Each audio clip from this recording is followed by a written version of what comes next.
क्या आपने कभी सोचा है कि बहुत सारे स्टूडेंट्स हर साल एमडीके देते हैं, लेकिन इनमें से सिर्फ चंद स्टूडेंट्स का सिलेक्शन हो जाता है। उन चंद स्टूडेंट्स का सिलेक्शन क्यों होता है, और जो और स्टूडेंट्स है वो भी तो मेहनत करते हैं ना, उनका सिलेक्शन क्यों नहीं होता?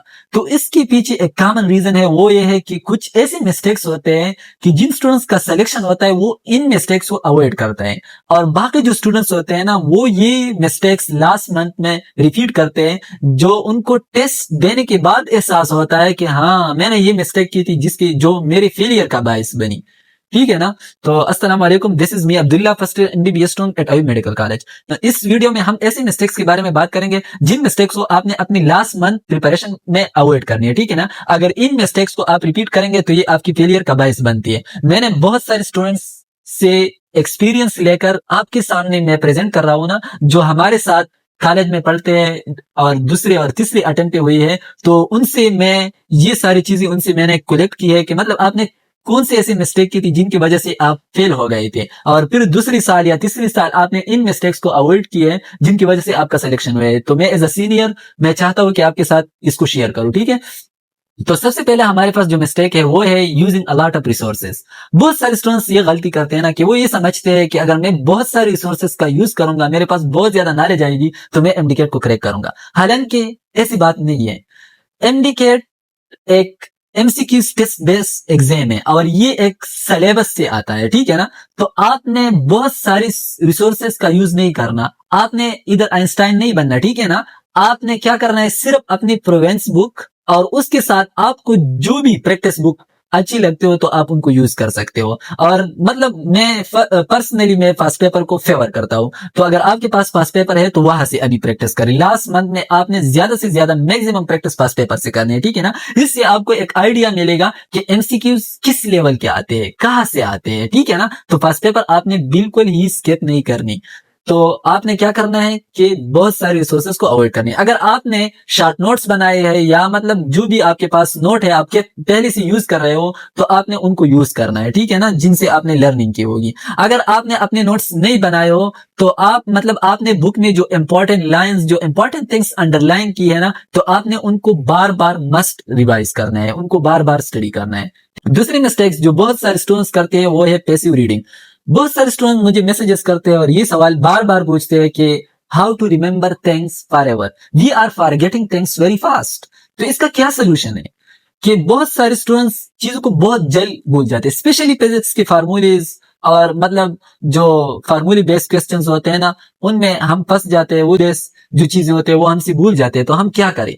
तो इसका सोल्यूशन जो ये तो एक मिस्टेक है जो बहुत सारे स्टूडेंट्स करते हैं वो है कि वो पैसिव रीडिंग करते हैं। पैसिव रीडिंग का मतलब वो किताब खोल के मतलब दोबारा उन चीजों को पढ़ना स्टार्ट करते हैं। तो आपने क्या करना है कि जब आप लास्ट मंथ में अपना प्रिपरेशन करते हो, कोई भी चैप्टर आप जब पढ़ते हो, और मैंने ये मेथड खुद यूज की थी, बहुत सारे स्टूडेंट्स जितने भी टॉपर्स होते हैं ना इंडिकेट के, वो यही मेथड इस्तेमाल करते हैं। सिर्फ इंडिकेट के नहीं, बाकी जितने भी कम्पिटेटिव एग्जाम है ना, उनके जो टॉपर्स होते हैं, अगर आप उनके बात सुने ना तो वो आपको यही बताएंगे कि एक्टिव रिकॉल करो, पैसिव रीडिंग ना करो कि आप चैप्टर को मतलब बुक को ओपन करके चैप्टर को दोबारा पढ़ना स्टार्ट करो। आपने उनसे पहले अपना एग्जामिनेशन लेना है। आपने क्या करना है, लाइक मैं खुद ऐसा करता था कि जब मैं कोई भी चैप्टर, स्पेशली फिजिक्स का कोई भी चैप्टर करता था, तो मैं एक्टिव रिकॉल करता था। मतलब मैं सोचता था और उनकी छोटे छोटे पॉइंट्स में उनको लिखता था। ठीक है ना? तो आपने भी ऐसा करना है कि फॉर एग्जांपल आप फोर्स एंड मोशन चैप्टर पढ़ रहे हो, तो आपने एक ब्लैंक पेज लेना है,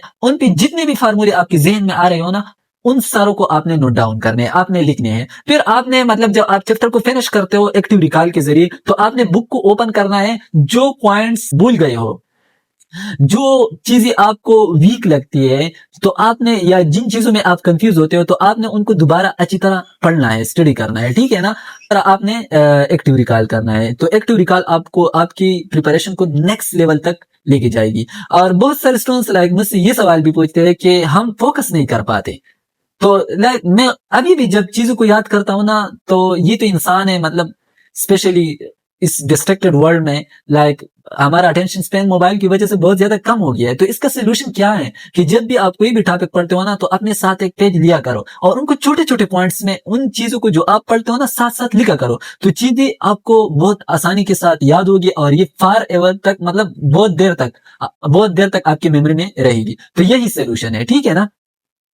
अभी तीसरी मिस्टेक पे हम आते हैं जो बहुत सारे स्टूडेंट्स ये करते हैं कि वो है लेक ऑफ प्रैक्टिस। मतलब उनको तो सब कुछ आता है, उनका कंसेप्ट क्रिस्टल क्लियर होता है, लेकिन जब वो एमसीक्यूज पे आते हैं तो वो फंस जाते हैं। लाइक रिसेंटली मुझे एक स्टूडेंट्स ने मेरे साथ कांटेक्ट किया कि मैं क्या करूं, संडे टेस्ट में मेरे नंबर बहुत ज्यादा कम आते हैं, मैं जब क्वेश्चन को देखता हूं तो मैं मतलब फंस जाता हूं, तो मैं क्या करूं। मैं उनसे पूछा क्या आप प्रैक्टिस करते हो, तो उसका जवाब यही था नहीं मैं प्रैक्टिस नहीं करता।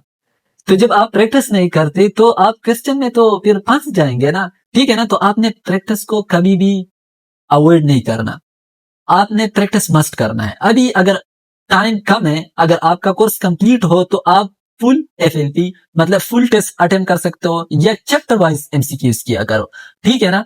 तो प्रैक्टिस को कभी स्किप ना करो। अभी बहुत सारे स्टूडेंट्स तो प्रैक्टिस भी करते हैं, लेकिन फिर भी मतलब वो जब टेस्ट में जाते हैं तो वो उन मिस्टेक्स को अगेन एंड अगेन रिपीट करते हैं।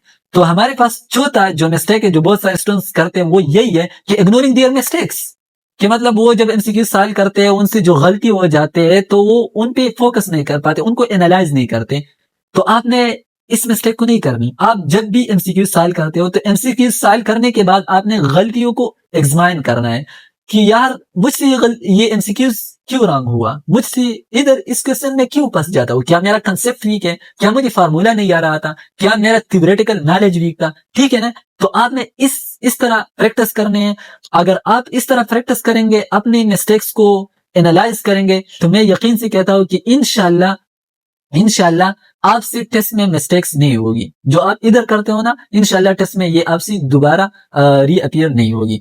तो और इसके बाद जो हमारे पास फिफ्थ मिस्टेक है बहुत सारे स्टूडेंट्स करते हैं वो है लेक ऑफ रिवीजन।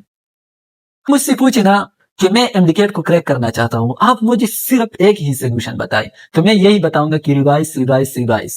जितना ज्यादा आप मल्टीपल रिवीजन करेंगे ना, उतना ज्यादा आपको टेस्ट में फायदा होगा और उतना ज्यादा आपके लिए आसानी होगी।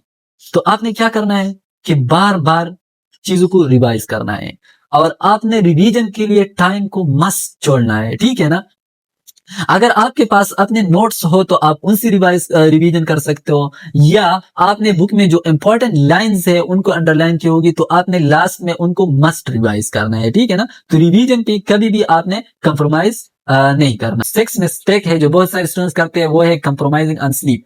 मतलब वो लास्ट मंथ में ऐसा करते हैं ना कि उनके जो डेली रूटीन होते हैं, मतलब उनका जो मतलब पहले से वो जिस रूटीन से स्टडी कर रहे होते हैं ना, तो उनको डिस्टर्ब करते हैं, स्लीप को कम करते हैं। तो आपने ऐसा बिल्कुल नहीं करना, क्योंकि इसकी वजह से आपकी पूरी रूटीन को डिस्टर्ब हो जाती है। तो आपने स्लीप की कभी कंप्रोमाइज नहीं करना। बस जिस कंसिस्टेंसी लेवल से आप पहले से स्टडी करते हो तो आपने अभी भी इस लेवल से स्टडी करना है, ठीक है ना।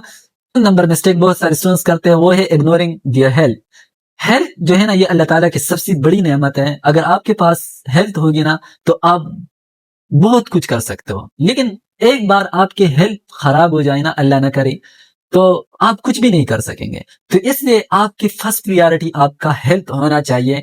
आपने ऐसा खाना नहीं खाना जिसकी वजह से आपका हेल्थ खराब होते हो। जैसे कि हमारे पास ये फास्ट बर्गर्स हो गए, ये मुख्तलिफ बिरयानी, इन चीजों को बिल्कुल ही अवॉइड करना है। कोल्ड ड्रिंक हो गई, अपना हेल्थ का प्रॉपर ख्याल रखना है, ठीक है ना। और लास्ट में मैं यही कहूंगा कि अपने आप पर बिलीव रखो, अपने वालिदैन को कहो कि वो आपको दुआएं दे, खुद के लिए दुआ करो और अल्लाह ताला के साथ अपना कनेक्शन बनाओ और अल्लाह ताला पर भरोसा रखो। इंशाल्लाह मैं यकीन से कहता हूँ कि आप अपने ड्रीम मेडिकल कॉलेज में एडमिशन हासिल करेंगे। Thank you. Allah Hafiz.